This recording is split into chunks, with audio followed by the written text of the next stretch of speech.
today's Practical Tango Advice. Today's Practical Tango Advice deals with the incomplete turn. What on earth am I yapping about today?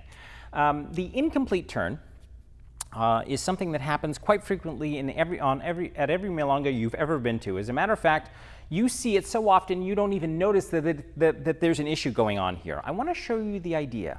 It's a really simple thing.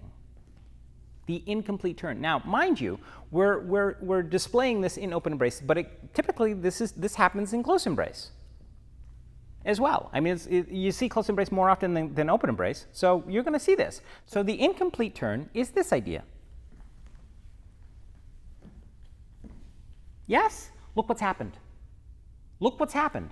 We started out facing that way, and look what's happened. We've completed the turn going that way. So that means as a lead, I have to do something else. I have to fill the solution to that turn, which is to add another piece of vocabulary there, and boom. Yes? Make sense? This is the incomplete turn. So what do we want to have happen? Well, I want to show you the really simple solution. Really simple. It's this idea. Ideally, what we want to have happen is this.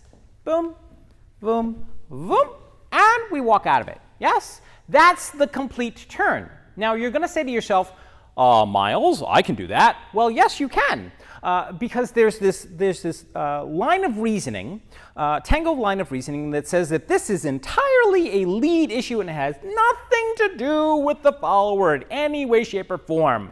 That's crap. There is a responsibility for both partners, not just the lead, but as well as the follower. So I will get to that in just a little bit. So how do you solve for this problem? Well, before we get to the solving for that problem, there's one tiny little toy that we have to at least talk about, and that's, well, I showed this in open embrace, that we do actually want to do this from close embrace. Boom, boom, boom, yes, so that you see that it can be done, but there's also its corollary. Mind you, we're engaging a follower's Molinete to the lead's hero. I could engage a milonga turn. From a standing position, the milonga turn requires setup in order to do a full 360. So when I show this milonga turn to you, we're only going to end up doing about a 200-degree turn.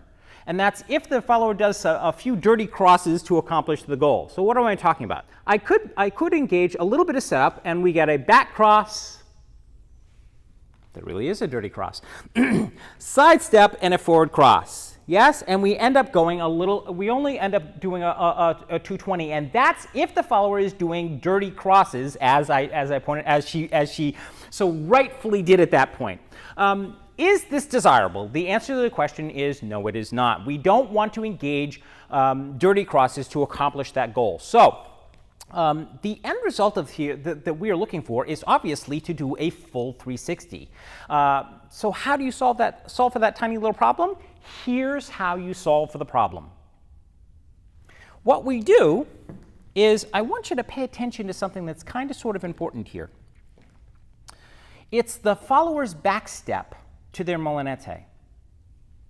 It's this idea.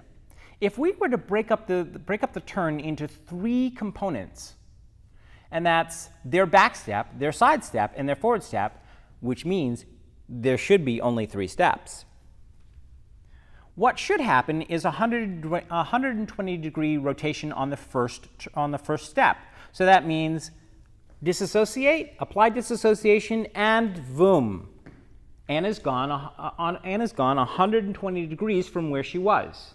Now her side step is going to be 120 degrees from where it was.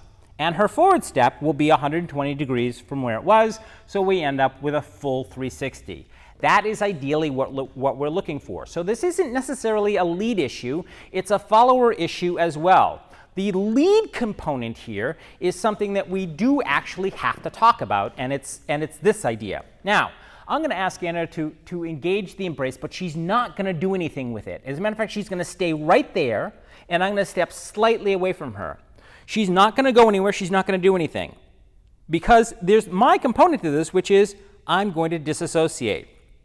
Now she's going to take that disassociation and apply that disassociation. Just like that.